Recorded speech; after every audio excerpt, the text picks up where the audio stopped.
సుప్రీంకోర్టులో special leave petition.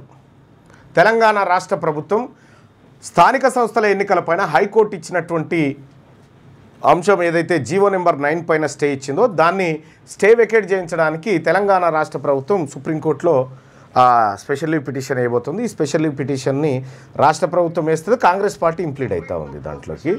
సరే, ఇక్కడ స్పెషల్ లీవ్ పిటిషన్ ద్వారా ఏం జరగబోతా ఉంది, నిజంగా అక్కడ స్టే వెకేట్ అయ్యే అవకాశం ఎంతవరకు ఉంది, నిజంగా సుప్రీంకోర్టు తెలంగాణ రాష్ట్ర ప్రభుత్వం వాదనను సమర్థిస్తుందా, హైకోర్టు తీరును తప్పుపడుతుందా, ఎంతవరకు సుప్రీంకోర్టులో ఈ జీవో నెంబర్ 9 నిలబడే అవకాశం ఉంది. సో దీన్ని ఒక్కసారి మనం చర్చించుకున్న తర్వాత మిగతా అంశాల గురించి మనం మాట్లాడుకుందాం. ఇక్కడ జీవో నెంబర్ 9ని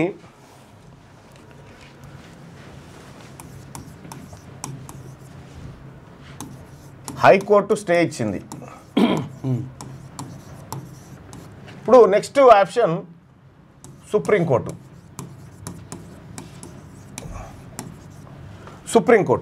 అయితే ఇక్కడ 2 రోజుల పాటు వాదనలు జరిగినాయి. వాదనలు జరిగిన తర్వాత 1 నిమిషంలో స్టే ఇస్తున్నామని చెప్పి వెళ్ళిపోయారు ఇక్కడ ఉన్నటువంటి సీజే గారు.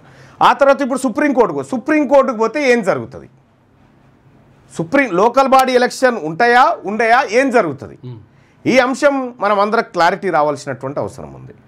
ప్రధానంగా సుప్రీంకోర్టుకు పోయిన తర్వాత స్పెషల్ లీవ్ పిటిషన్ వేసిన తర్వాత ఈ హైకోర్టు స్టే అయితే ఏదైతే ఉందో దీన్ని వెకేట్ చేయమని చెప్పి దీన్ని కొట్టేయండి అని చెప్పి ఇక్కడికి పోయారు. సో ఇక్కడ సుప్రీంకోర్టు ఏం చెప్తుంది, సుప్రీంకోర్టులో మనకి కృష్ణమూర్తి వర్సెస్ మహారాష్ట్ర కేసు కానీ లేకపోతే Indira Sawhney versus union of India కేసు కానీ, ఈ 2 కేసుల్లో ఉన్నటువంటి అంశం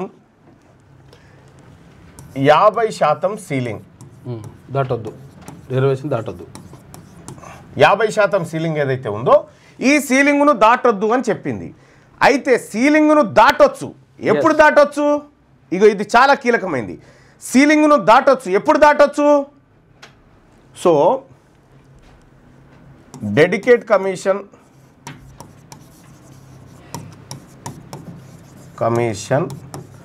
వేసి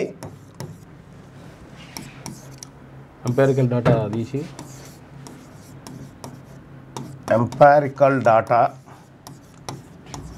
సేకరించి తీసి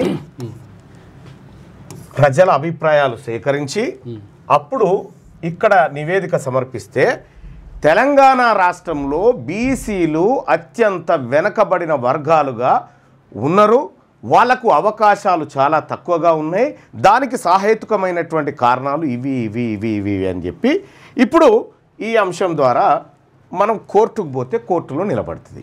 మరి ఇవి ఎంతవరకు పర్ఫెక్ట్ చేసిరు, వీటి విశ్వసనీయత ఎంత? తెలంగాణ రాష్ట్రంలో భూసాని వెంకటేశ్వర్ గారితో డెడికేట్ కమిషన్, సింగిల్ కమిషన్, ఒకే మనిషితోటి commission వేసిరు.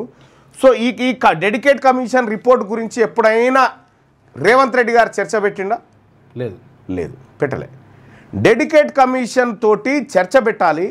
Dedicate commission రిపోర్ట్ను Bhusani Venkateshwar గారు తయారు చేసి, అయ్యా ముఖ్యమంత్రి గారు డెడికేట్ కమిషన్ రిపోర్ట్ తయారైంది, మీకు అందజేయాలనుకుంటున్నా అంటే, ఏ దిక్కుమాల రిపోర్ట్ ఆడ పెట్టిపోరాదా టేబుల్ మీద అని చెప్పిండు. కథం.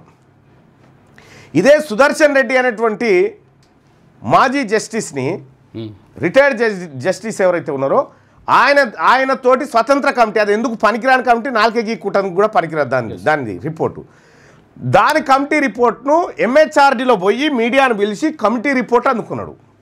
అదే పనికిరాందేమో అందుకున్నాడు, పనికొచ్చే సుప్రీంకోర్టు టేబుల్ మీద పెట్టేదేమో అలా పెట్టిపోవా అని చెప్పిండు. ఇది ఇట్లా బాయన ఎంపారికల్ డాటా అంటే బీసీలు రాజకీయంగా వెనకబడి ఉన్నారని చెప్పడానికి సహేతుకమైనటువంటి కారణాలతో కూడిన డాటా, ఇదంతా కూడా సేకరించి ఇక్కడ పెట్టాలి. అయితే ఈ ఎంపారికల్ డాటా ఇప్పటి వరకు లేదు, అందులో ఏముందో ఎవరికి తెలియదు, దాన్ని పబ్లిక్ డొమైన్లో పెట్టలేదు. మొత్తం ఇదంతా వ్యవహారం జరగాలంటే ఫస్ట్ తెలంగాణ ప్రభుత్వం చేసినటువంటి కులగణన లెక్కలు బయట పెట్టవలసి వస్తుంది. కులగణన లెక్కలు బయట పెట్టాల్సి వస్తుంది, అవి కూడా కులాల వారీగా బయట పెట్టాల్సి వస్తుంది. ఇప్పుడు ఈ కులగణన లెక్కలు బయట పెడితే వాళ్ళు 15% ఉన్నారనేటువంటి డాటా ఉంది కదా, రేవంత్ రెడ్డి చెప్తుంది. తప్పు కదా, అది తప్పు. ఆ దుర్మార్గం బయటపడుతుంది, ఆ లెక్కలు బయటపడతాయి. ప్లస్ బీసీలలో 50 లక్షల మందిని లేకుండా చేసిరు కదా కులగణనలో, వీళ్ళు ఈ తప్పులు బయటపడతాయి. అసలు కథ ఏమో కానీ వీళ్ళు చేసిన దొంగతనం బయటపడుతుంది. ఈ దొంగతనం బయటపడకుండా సుప్రీంకోర్టులో స్టే వేకేట్ అయ్యే పరిస్థితి లేదు. నీకు సుప్రీంకోర్టు ఏమడుతుంది? నువ్వు డెడికేట్ కమిషన్ రిపోర్టు పెట్టినవా, డెడికేట్ కమిషన్ రిపోర్ట్ను సభలో పెట్టినవా, పబ్లిక్ డొమైన్లో పెట్టినవా, ఏ వెబ్సైట్లో ఉంది అనేది చెప్పాలి. ఇక్కడ ఎంపారికల్ డేటా కూడా నీకు ప్రజల ముందు పెట్టాలి. ఈ రెండు ఇప్పటి వరకు పెట్టలేదు. ఇవి సీక్రెట్ డాక్యుమెంట్స్గా ఉన్నటువంటి పరిస్థితుల్లో సుప్రీంకోర్టు ఎట్టి పరిస్థితుల్లో సీక్రెట్ డాక్యుమెంట్కు ఆమోదం తెలపదు అని నా అంచనా. సో ఇక్కడ కూడా సుప్రీంకోర్టుకు పోవడం ద్వారా ఏం చెప్పదలుచుకున్నాడు రేవంత్ రెడ్డి అని అంటే, నేను సాయశక్తులా కృషి చేసిన అని చెప్పుకుంటాడు అన్నట్టు. చేసిందే ఇక్కడ దొంగ పని, చేసిందంతా దొంగ పనే. ఈ డాటా బయట పెట్టకుండా నేను మొదటి నుంచి చెప్తా ఉన్నా, కులగణన లెక్కలు బయట పెట్టమని అంటా ఉన్నా కదా, అవి బయట పెడతారా? ఒకవేళ అవి బయట పెడితే వీటి కథ కూడా తేలేదు అన్నట్టు. కాదు, ఈ లెక్కలలో కూడా 2 రకాల లెక్కలు చెప్పారు. ఒకటి, ఎవరు ఉత్తమ్ కుమార్ రెడ్డి ప్రకటించినప్పుడు 56.33% అని ప్రకటించింది బీసీలు. తర్వాత ఇప్పుడు హైకోర్టులో పిటిషన్ వేసినప్పుడు ఎవరు అడ్వకేట్ జనరల్ ఏం చెప్పిండు? 57.3%, 57.6% అని చెప్పి అది చెప్పారు కథ. సో ఇట్లా అంటే ఈ డాటా కులగణన ఇది మొత్తం తప్పుల తడక చేసి, సో ఇప్పుడు సుప్రీంకోర్టు దగ్గర బలంగా నిలబడగలిగిన డాటా మన దగ్గర లేదు. ఎందుకంటే ఈ డాటాను అంతా కొలాబ్ చేసింది జానారెడ్డి, రేవంత్ రెడ్డిలే కదా. కులాల వారిగా లెక్కలు తీసేసి ఏ ఊర్లో ఎంత ఉన్నారు, ఏ ఊర్లో ఎంత ఉన్నారు ఇస్తే, ఫలానా గ్రామంలో ఫలానా గ్రామ పంచాయతీ కాడ పోస్టర్, ఈ గ్రామంలో ఇంతమంది ముదిరాజులు ఉన్నారు, ఇంతమంది గౌడ్సు, ఇంతమంది పద్మశాలులు, ఇంతమంది మున్నూరు కాపులు, ఇంతమంది నాయి బ్రాహ్మణులు, ఇంతమంది రజకులు, విశ్వకర్మలు ఇంతమంది ఉన్నారు, తంబాలోళ్ళు ఇంత, లేకపోతే గంగెద్దులో ఇంతమంది ఉన్నారు, దూదేకులో ఇంతమంది, బాలసంతులు ఇంతమంది ఉన్నారు. ఈ లెక్క ఇట్లా వేయాలి. ఇవి వేయకుండా మాయామచ్చింద్ర మాటలతోటి అక్కడికి పోయి చివరిగా నేను హైకోర్టు ముంగట చెప్పిన కదా, నా సాయశక్తుల కృషి చేసిన కానీ నేను చేయలేకపోయినా ఇక పార్టీ పరంగా ఇస్తా అని చెప్తాడు రేవంత్ రెడ్డి. అది ఇవాళనో రేపు ఎప్పుడో చెప్తాడు. కొంతమందికి డౌట్ కూడా ఉంటుంది, ఏమంటే యాక్చువల్గా ఏదో అయితే లెక్కలు చెప్పిండుగా అంటారు. ఏ లెక్కలు చెప్పాలి ఇప్పటిదాకా? విషయం ఏంటంటే కులాల వారిగా లెక్క చెప్పమని ఎందుకని చెప్పేసి అడుగుతున్నారంటే, కులాల వారిగా లెక్క చెప్తే ఇప్పటి వరకు ఒక 50-60 కులాలు ఇప్పటి వరకు వార్డు మెంబర్ కూడా కాలే. తర్వాత ఒక 60-70 కులాలు ఇప్పటి వరకు ఒక ఫ్యూన్ ఉద్యోగం కూడా పొందలే. కాబట్టి ఈ డేటా ఆధారంగా ఇన్ని కులాలు అసలు కనీసం ఆ దరిదాపులోకి కూడా వెళ్ళలేవు. కాబట్టి ప్రత్యేకమైనటువంటి రిజర్వేషన్ అందించడం ద్వారా ఈ లెక్కలు బయట పెడితే మరి ప్రజలంతా బీసీలలో ఉంటే మీరెట్లా ఎమ్మెల్యేలు అవుతారా అని చెప్పి జనంలో పెడతారు కదా.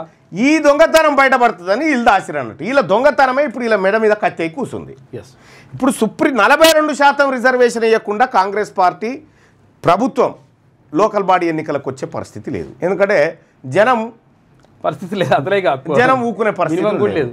సో కాబట్టి రేవంత్ రెడ్డి గారు ఇప్పటికీ నేను నీకు సూచన చేస్తా ఉన్నా మిత్రుడిగా, కులగణన లెక్కలు బయటపెట్టి ఇవాళనో రేపో బయటపెట్టు. ప్రతి గ్రామ పంచాయతీ దగ్గర ఆ కులానికి సంబంధించినటువంటి లెక్కలు, ఆ గ్రామంలో ఉన్న డాటా అక్కడ పెట్టు. నిజాయితీ నిరూపించుకో. ఆఖరికి మీ ప్రభుత్వం దొంగ ప్రభుత్వం అని తేలిపోయింది కాబట్టి, మీ ప్రభుత్వం బీసీలను మోసం చేయడానికి కుట్ర పన్నుతున్నదని తేలిపోయింది కాబట్టి పాప పరిహారం కింద చేసుకో. పాప పరిహారం చేయి. పాప పరిహారం చేయడం వల్ల మీకు మంచి జరుగుతుంది. అంటే కనీసం దిగిపోయేటప్పుడు అయినా చరిత్రలో పేరు ఉంటుంది, ఇగో ఈ రేవంత్ రెడ్డి చేసిపోయినా అని చెప్పుకోవడానికి ఉంటుంది. ఇక మీరు అది కూడా లేలే నేను అట్లే మొండికి పోతా అంటే రేపు పొద్దుగాల సింగిల్ వార్డు మెంబర్ కూడా కాలేరు మీరు. ఇది సుప్రీంకోర్టు దీని మీద స్టే నా అంచనా ప్రకారం 70% స్టే రాకపోవచ్చు, 30% ఎవరిదన్నా దయాదాక్షిణ్యాల మీద ఉంటే ఉండొచ్చు అంతే. కానీ ఈ 30% కూడా ఇదంతా అధిగమిస్తే ఉంటుంది. ఇదంతా క్లియర్గా. కాబట్టి ఈ లెక్కన మీరు ఏదైనా ఉంటే రాష్ట్ర హైకోర్టులో తేల్చుకోపోండి అని చెప్పే అవకాశం ఎక్కువగా ఉంది. రాష్ట్ర హైకోర్టులో మరి ఏంది మళ్ళన్నా దీనికి పరిష్కారం అంటే, ఈ 50% సీలింగ్ పెట్టింది ఎవరు? 9 మంది జడ్జిల ధర్మాసనం సుప్రీంకోర్టులో పెట్టింది. ఇది రాజ్యాంగంలో ఉన్నదా? రాజ్యాంగంలో ఎక్కడ ఉండదు. బీసీలకు రిజర్వేషన్ 50% ఉండాలి, ఇంతలోపే జరగాలి అని ఏముండదు. కోర్టులు విధించినాయి. అప్పుడేమో రాజ్యాంగం ఏం చేసింది, రాష్ట్రాలకు వదిలేసింది. రాష్ట్రాలు ఇవి ఇంప్లిమెంట్ చేసుకుంటామంటే కోర్టులు ఎంటర్ అయ్యి ఆపినాయి. అట్లా సో ఇట్లా ఇప్పుడు 9 మంది జడ్జీల ధర్మాసనం చెప్పినటువంటి తీర్పు ఏదైతే ఈ 50% సీలింగ్ ఉందో దీన్ని 11 మంది జడ్జీలతోటి కొట్టేపియాలి. ఎస్, మన 9 మంది 11 మంది జడ్జీల ధర్మాసనం తోటి దీన్ని కొట్టేపిస్తే ఇది నిలబడుతుంది. ఏది ఈ రకంగా పోవాలంటే. లేదు అనంటే తెలంగాణ రాష్ట్ర ప్రభుత్వం బిల్లు పాస్ చేసి గవర్నర్ కన్సైన్కి పంపి అక్కడి నుంచి రాష్ట్రపతి, పార్లమెంటు, 9th షెడ్యూల్, ఈ 2 ఆప్షన్లు తప్ప ఇంకా మనం దేకినా ఇంకొక ఆప్షన్ లేదు. ఈ 2 కాకుండా ఇంకా వేరే వాళ్ళు ఏ ప్రయత్నం చేసినా అది ప్రజల్ని మభ్యపెట్టడానికి చేసే కార్యక్రమమే, అంతకు మిక్కిలి ఇంకొకటి లేదు. ఇక డ్రామా ఉంటుంది అంతే, డ్రామా. సో ఇది కార్యక్రమం, ఇది జరగబోయేది. 70% స్టే వికెట్ అయ్యే అవకాశం లేదు. 70%.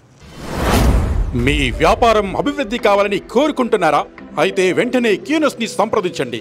Schools, colleges, banks, shops, office promotions, land promotions, political promotions, restaurant promotions, hospital promotions, పుట్టినరోజు వేడుకలు, శుభకార్యాలు, వ్యాపారాలు ఏవైనా, సందర్భం ఏదైనా ఇప్పుడే క్యూనస్ ద్వారా తెలియజేయండి. మీ వ్యాపారాన్ని అభివృద్ధి చేసుకోండి.